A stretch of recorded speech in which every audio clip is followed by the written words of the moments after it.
गाड़ियों की लड़ाई है, ये एक ऐसी जगह पहुंची हुई है कि जहां ये तय होगा कि जालिम मजबूत होता है कि उसके खिलाफ लड़ने वाला मजबूत होता है। मुझे नहीं लगता कि सरकार कुछ ऐसा करने वाली है जिससे उनके आंसू पूछे। मैंने उनको ये सजेशन दिया है कि अगर तुम्हारी बात ना मानी जाए तो तुम हमें 3-4 सिर्फ मीटिंग राजस्थान में दे दो। मुझे छिल्लर साहब दोबारा आना पड़ेगा, उन बच्चियों का एक कार्यक्रम यहाँ कराना पड़ेगा, चूँकि राजस्थान में सरकार की नस दबी हुई है।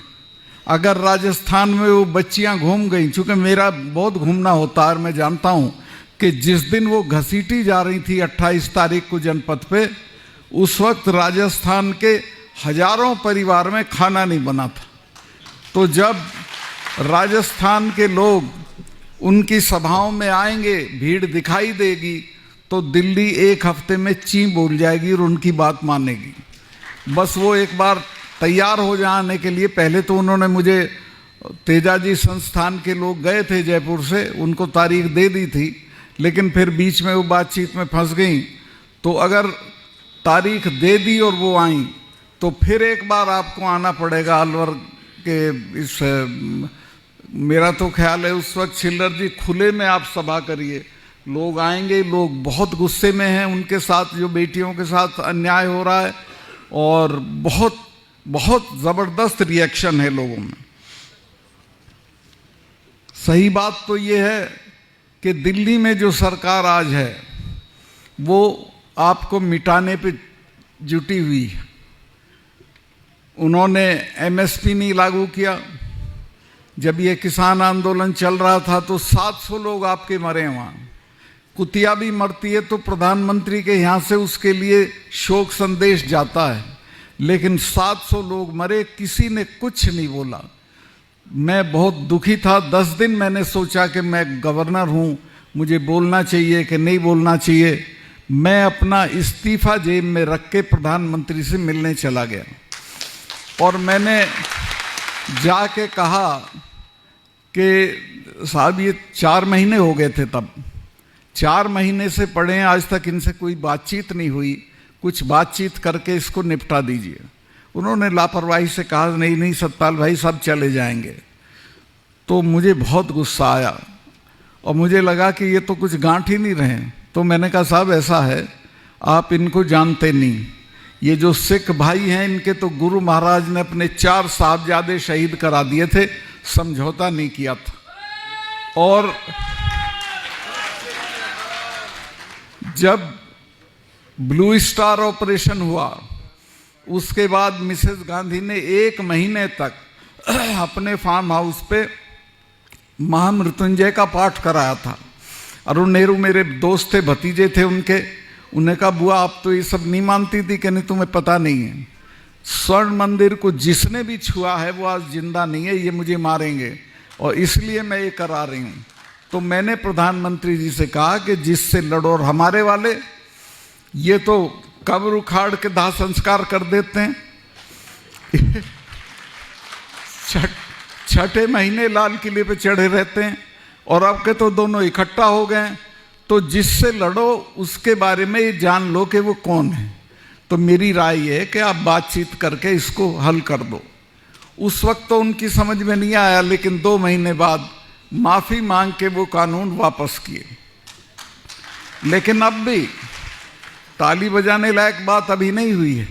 अभी भी जो एमएसपी है वो हमको नहीं दी जा रही, जबकि वादा किया था प्रधानमंत्री ने। प्रधानमंत्री कोई देश का वादा करे उसका एक मतलब होता है कि हम एमएसपी को कानूनी दर्जा देंगे, लेकिन आज तक नहीं दिया और देंगे भी नहीं। उसकी वजह है कि वो जो अडानी है, और आपको मैं बिला खौफ ये कह रहा हूँ, अगर प्रेस के लोग भी हों, अडानी का सारा रुपया प्रधानमंत्री का रुपया है। अडानी को चूँकि नुकसान होगा, अडानी ने गोदाम बना लिए हैं हरियाणा में, सस्ता अनाज खरीद के उनमें भर लिया है, जब महंगा हो जाएगा तो बेचेगा। अगर एमएसपी को कानूनी दर्जा मिल गया तो अडानी को नुकसान होगा, इसलिए मुझे लगता नहीं कि आसानी से देंगे। एक लड़ाई किसानों को और लड़नी पड़ेगी और जोर से लड़नी पड़ेगी। ये जो तस्वीरें यहाँ लगी हुई हैं, मैं इनमें देख रहा था, एक आप तरमीम करो, अगली बार से महाराजा रणजीत सिंह का भी फोटो उसमें लगाओ। देश में इतना ताकतवर राजा हुआ नहीं है कोई कि अंग्रेज भी डरता था उससे। एक बार महाराजा पटियाला की वाइफ का उनसे झगड़ा हो गया, वो उनकी रिश्तेदार थी रणजीत सिंह जी की, उसने चिट्ठी लिख दी कि आके हमारा फैसला करा दो। महाराजा रणजीत सिंह पूरी फौज लेके आ गए और पटियाला में डेरा डाल दिया। पटियाला के राजा ने डलहौजी से कहा कि साहब ये तो संधि थी एक अंग्रेज़ों के और उनके बीच में, महाराज के बीच में, कि सतलुज के उस तरफ ये नहीं जाएंगे, काबुल तक उन्हीं का राज रहेगा, और सतलुज के इस तरफ महाराज नहीं आएंगे।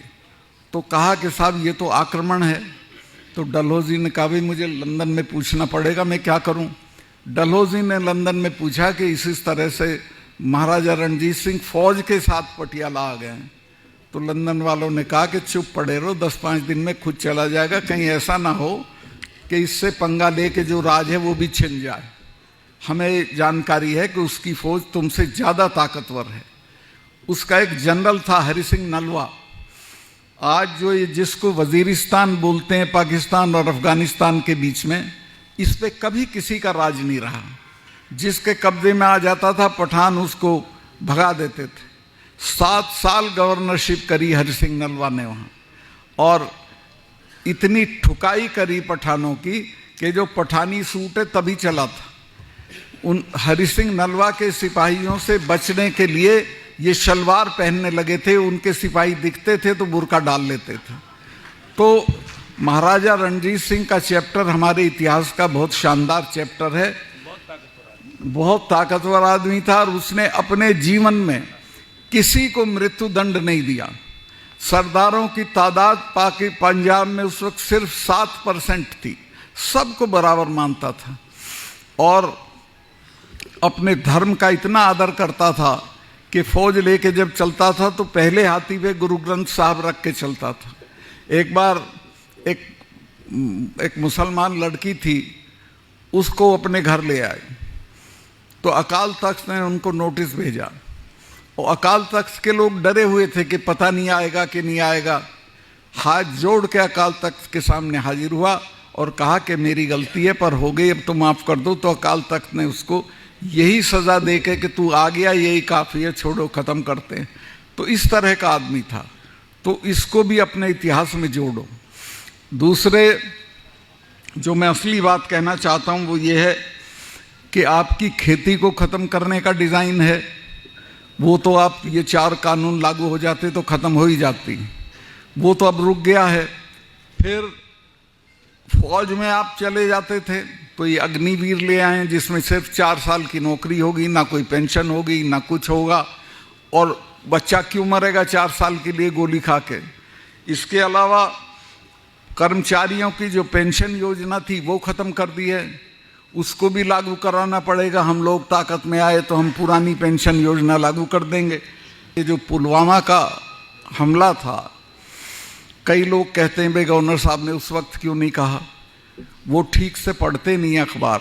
मैंने उसी दिन, मतलब हमला जिस दिन हुआ उसी दिन 1 घंटे के बाद 2 चैनल को ये इंटरव्यू दे दिया था कि इसमें हमारी सरकार की यानी बेसिकली होम मिनिस्ट्री की गलती रही। इनसे इन्होंने जहाज़ मांगे थे और इतना लंबा कारवां सड़क से नहीं ले जाया जाता है चूँकि हमले की आशंका रहती है, तो जहाज़ 4 महीने तक एप्लीकेशन पड़ी रही होम मिनिस्ट्री में और उनकी बात नहीं मानी गई, तब वो सड़क से चले। और कई चीज़ें रही उसमें, मैं गया था जब वो हमला हुआ जहाँ पे, उसमें 10 किलोमीटर के एरिया में 10 लिंक रोड जुड़ती थी। एक भी लिंक रोड के ऊपर, एक के ऊपर भी कोई मैनिंग नहीं थी, कोई जिप्सी नहीं थी, कोई रोक टोक वाला नहीं था। कोई आके घुस जाए और वो एक लड़का वो लेके मारुति वैन और घुस गया और 40 जवान हमारे शहीद हो गए। मैं जब ये प्रधानमंत्री जी अपनी शूटिंग करा रहे थे एक विदेशी चैनल को, हमारा एक यूपी में बहुत, अब तो वो उसमें चला गया उत्तराखंड में, नेशनल कॉर्बेट पार्क है उसमें करा रहे थे। तो उससे बाहर निकल के उन्होंने मुझे किसी होटल या ढाबे से फ़ोन किया कि सतपाल भाई क्या हुआ। मैं कहा साहब ऐसे ऐसे हुआ और हमारे 40 लोग मारे गए और मरे वो हमारी गलती से हैं। तो उन्होंने मुझे कहा कि नहीं चुप रहना, इस पर कुछ नहीं बोलना तुमको। मैंने समझा शायद ये जांच करेंगे इसकी, उसकी कोई जांच नहीं हुई। तीसरे दिन उसको चुनाव का मुद्दा बना दिया और उन बच्चों की लाश पे चुनाव ये जीत के आए। मैं आपसे कहूँगा अगर आप में जरा भी उन बच्चों के लिए हमदर्दी है तो इस बार के चुनाव में इस बात की इनको सज़ा दी जानी चाहिए कि या तो ये जांच कराएं और नहीं तो उनकी लाश के साथ ये भस्म हो जाए, इनको ख़त्म कर दें हम लोग। धारा 370 ऐसी धारा थी कि उसके रहते हुए कश्मीरी लोग जब हम लोग जाते थे तो हम लोगों को कहते थे हिंदुस्तान से आए हो, मतलब वो अपने को हिंदुस्तान का हिस्सा नहीं मानते थे। तो वो हटनी ज़रूरी थी। वो हटाते वक्त दिल्ली डरती थी कि पता नहीं क्या होगा। जब ये सुरसुराहट चली कि शायद हटेगी तो महबूबा मुफ्ती ने बयान दिया कि खून की नदियां बह जाएंगी। फारूक अब्दुल्ला ने बयान दिया कि तिरंगा पकड़ने वाला यहाँ नहीं मिलेगा अगर 370 हटाई। बल्कि वो तो इतनी दूर तक गए कि प्रधानमंत्री के पिताजी की भी हिम्मत नहीं है कि इसको छेड़ दे। मेरे से पूछा गया, मैंने कहा आप इसको हटाओ मैं देखता हूँ। मैंने वहाँ काम कर रखा था लोगों में, मैंने लोगों को समझा रखा था कि ये नेता इनके बच्चे तो लंदन में पढ़ते हैं, तुम्हारे बच्चे लड़के मर जाते हैं, कोई इनके लिए झगड़ा करने की ज़रूरत नहीं है। और आप हैरत करोगे कि जिस दिन 370 हटी है, ये तीनों चीफ मिनिस्टर हम लोगों ने गिरफ्तार कर नज़रबंदी करे थे, गिरफ्तार तो क्या एक चिड़िया नहीं बोली और पूरे प्रोसेस में हमको एक गोली नहीं चलानी पड़ी, कोई इनके साथ खड़ा नहीं हुआ, सब भारत के साथ खड़े रहे। और दिल्ली में ये भी डर था कि कहीं पुलिस रिवोल्ट ना कर दे। मैं कश्मीर की पुलिस के लिए बहुत काम किया था और मैं उनकी तारीफ करूंगा कि ईद का मौका था, एक सिपाही ने भी छुट्टी नहीं मांगी उस दौरान में, सब ने पुलिस लाइन में ईद मनाई।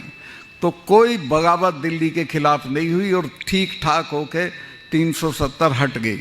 अब मैं जब गोवा में था तो मेरा इंटरव्यू करने एक सुदर्शन टीवी वाला आ गया।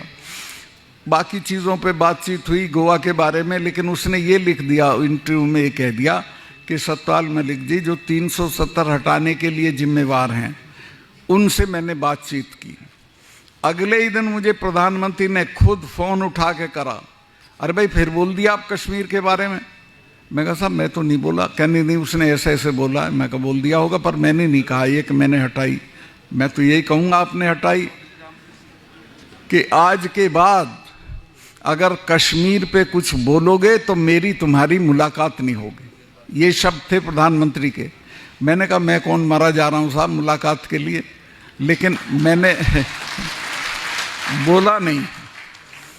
खैर वो बात आई गई हो गई, उनको एक रंजिश हो गई। वहाँ गोवा में बहुत करप्शन था। मैंने शिकायत की कि साहब ये चीफ मिनिस्टर की बीवी अलग पैसे मांगती है, चीफ मिनिस्टर अलग मांगता है, लोग तंग है, त्राही मची हुई है। तो उसे हटाने के बजाय मुझे ही हटा के मेघालय भेज दिया। मैं ये भी नहीं मानता हूँ कि ये भ्रष्टाचार के खिलाफ हैं। और अब जो ताज़ा है, जो आखिरी बात कह रहा हूँ, मैंने वहाँ का ये बताया था कि 2 मामलों में 150 करोड़ रुपए की रिश्वत थी, जो मैंने दोनों मामले कैंसिल कर दिए थे। उसमें मैंने नाम बताए, लेकिन सीबीआई इंक्वायरी करा के उनकी जांच नहीं हो रही है, उनसे पूछताछ नहीं हो रही है। मेरे से 2 बार पूछताछ हो चुकी है और मेरे स्टाफ के सारे लोगों के फ़ोन लेके चले गए। 2 दिन उनसे पूछताछ की जम्मू में। मतलब कुल मिला के दुनिया में आपने सुना है कि जो शिकायत करता है उसकी जांच होगी या जिसकी शिकायत हो रही है उसकी जांच होगी। और तलाश में ये थे कि मेरे यहाँ कुछ मिल जाए तो मुझे बंद कर दें, लेकिन मैं ये जो जाट चेतना है इसकी ताकत पे जिंदा हूँ। उनको ये पता है कि जिस दिन इसको हम गलत तरीके से, हाँ मेरे में कोई कमी हो मुझे उठा के बंद कर दें, लेकिन मैंने ज़िंदगी में कोई ऐसा काम नहीं किया कि मुझे आप बंद करें। और अगर इन्होंने छेड़ा तो 4 स्टेट में है हम। छिल्लर साहब आप जैसे नेताओं की सपोर्ट से 4 स्टेट में आग लग जाएगी, कुछ नहीं होगा। तो मैं आपसे, आप सबका बहुत आभारी हूँ। आपसे हमें ताकत मिलती है लड़ने की, आपसे हिम्मत और हौसला मिलता है। बहुत बहुत शुक्रिया आप लोग आए। और मैं फिर दोहराऊँ, महिला शिक्षा की बात कह रहे हैं, वैसे तो बहुत आपके यहाँ काफ़ी है महिला शिक्षा। और अभी जो हमारी लड़की RAS में आई है, इतना परिवर्तन हुआ है कि जो ठाकुर साहब उनके सामने हमारा दूल्हा घोड़ी पे नहीं बैठता था, वो भी हमारी RAS लड़की को देख के खड़ा हो जाता है हाथ जोड़ के और खम्मा घड़ी कहता है। तो महिला शिक्षा को बढ़ाइए, चूँकि महिला का सशक्तिकरण ना दहेज से है, ना उसके हस्बैंड की दौलत से है, ना उसके पिताजी की दौलत से है, उसकी एजुकेशन से है, और वो उसको आगे बढ़ाएगा। एक मैं और निवेदन करूं, अमेरिका की एक फॉरेन सेक्रेटरी थी कोंडालीजा राइस, दुबली पतली, शक्ल सूरत में निहायत साधारण, लेकिन लीबिया का जो तानाशाह था गद्दाफी, जब वो मारा गया और उसके दफ्तर को रेड किया विद्रोहियों ने, तो उसमें एक डायरी मिलती है। उसमें वो लिखता है कि मुझे बहुत आनंद आता है जब कोंडालीजा राइस, लिटिल कोंडी लिखा है उसको, चूँकि दुबली पतली थी, लिटिल कोंडी अरब शेखों को धमकाती है। वो अरब शेखों को अमेरिका की ताकत पे धमकाती थी, और अमेरिका की ताकत उसको तालीम की वजह से मिली थी। तो तालीम इतनी बड़ी चीज़ है कि जिस बच्चों को ये दिला दोगे तो इनकी तरक्की, ये जो एक मैं गया अभी हाल में वहाँ हनुमानगढ़, चौधरियों ने मुझे कहा साहब 10-10 कमरे, एक आदमी है घर में, मकान 10 कमरे का बनाते हैं और बच्चों को तालीम में खर्चा नहीं करते हैं। तो इन चीज़ों पे मत खर्चा करो, मृत्यु भोज पे मत करो, दहेज पे मत करो, मकान बनाने पे मत करो। मैं तो गवर्नर भी रह लिया, MP MLA भी रह लिया, अब भी दिल्ली में 2 कमरे के फ्लैट में किराए के में रह रहा हूँ। मकान कोई ताकत नहीं होते, बल्कि मेरी ताकत है ये कि मेरे पे कुछ नहीं है। वो होता तो मैं नहीं लड़ पाता नरेंद्र मोदी से, मुझे फिक्स कर देते, ED भेज देते, इनकम टैक्स भेज देते। तो मैं आपसे निवेदन करूँगा कि एक तो इन बच्चों की तालीम कराओ, और ये हमारा दुर्भाग्य है कि राजस्थान में हमारा इतना नंबर है, इतनी वोट हैं, इतने हमारे MLA चुन के आते हैं, लेकिन आज तक आपका आदमी CM नहीं बना। क्यों नहीं बना?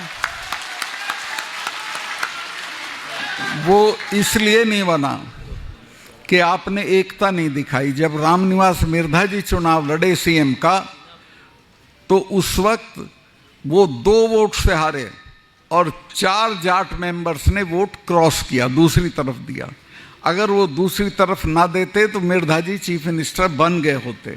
तो एकता होगी तो बनोगे, और मैं आपको आश्वस्त करता हूं कि इस बार हम ये संघर्ष करेंगे कि आपका चीफ मिनिस्टर बने।